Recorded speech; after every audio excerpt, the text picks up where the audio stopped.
Hey guys, I stumbled upon this in the New York Times. A black Princeton professor is protesting her arrest during a traffic stop last week, saying she was mistreated because of her race by two white police officers who searched her and handcuffed her to a table. The police chief in Princeton, New Jersey, however, said the officers had followed department policy in arresting the professor, Imani Perry. The arrest of Dr. Perry, a professor of African American Studies, and the divergent views of how it was handled have reignited a debate on social media over police tactics and racial profiling. The arrest came after officers stopped Dr. Perry around 9:30 in the morning on Saturday for driving 67 miles an hour in a 45 miles an hour zone. Captain Nicholas K. Sutter, the department chief, said in a telephone interview on Tuesday.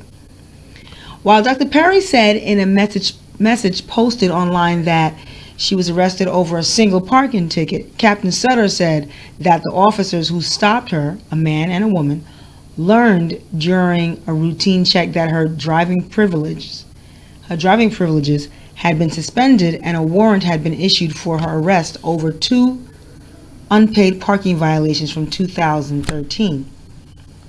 The warrant commands the officer to take the person into custody, Captain Sutter said. The officers searched, handcuffed, and placed Dr. Perry into a squad car, the captain said. At the police station, she was handcuffed to a workstation and booked. After paying an outstanding fine totaling $130, she was released. Dr. Perry, who declined to comment, wrote about the episode on Twitter and Facebook on Monday, saying it had left her humiliated and frightened. She said the male officer had performed a body search despite the presence of the female officer, and that she had not been allowed to make a phone call before being placed in the squad car. She was handcuffed to a table at the police station. Dr. Perry said that her accounts of the arrest had drawn abusive comments and suggestions that she had brought it on herself. Typical. At that same time, she had also attracted supporters who questioned whether a white suspect would have been treated the same way. Not. She wrote, "There are a number of commenters online who have repeated to me an all too common formulation, well, if you hadn't done anything wrong, this wouldn't have happened. But this demand for behavioral perfection from black people in response to disproportionate policing and punishment is a terrible red herring." Police departments across the country have drawn scrutiny over what critics have called the harsh treatment of minority suspects. Episodes including the fatal shooting of Michael Brown by a white officer in Ferguson, Missouri, and the chokehold death of Eric Garner on Staten Island have led to protest lawsuits and inquiries about the justice system.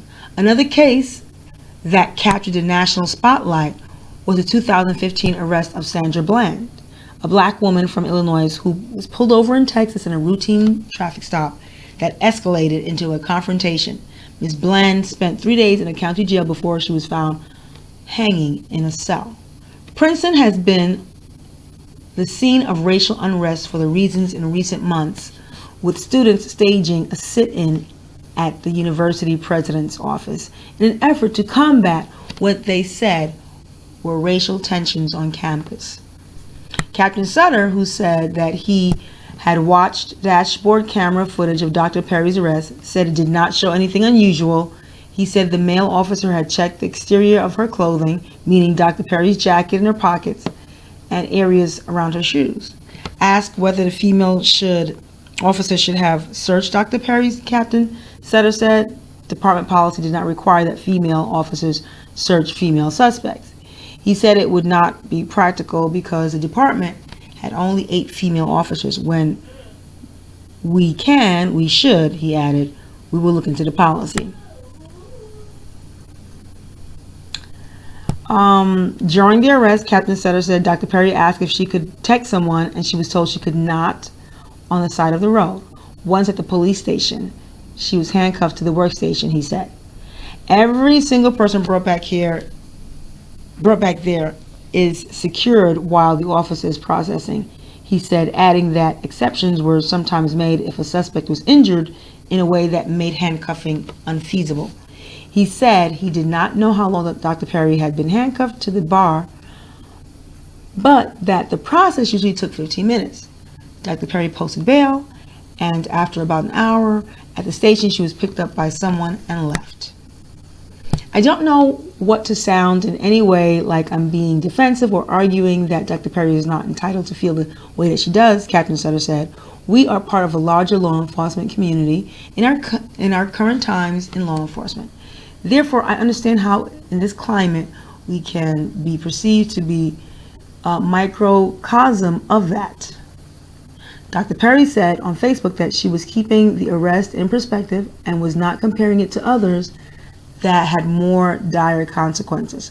But, she added, I hope that the circle of attention will be part of a deeper reckoning and how and why police officers behave the way they do, especially towards those of us whose flesh is dark.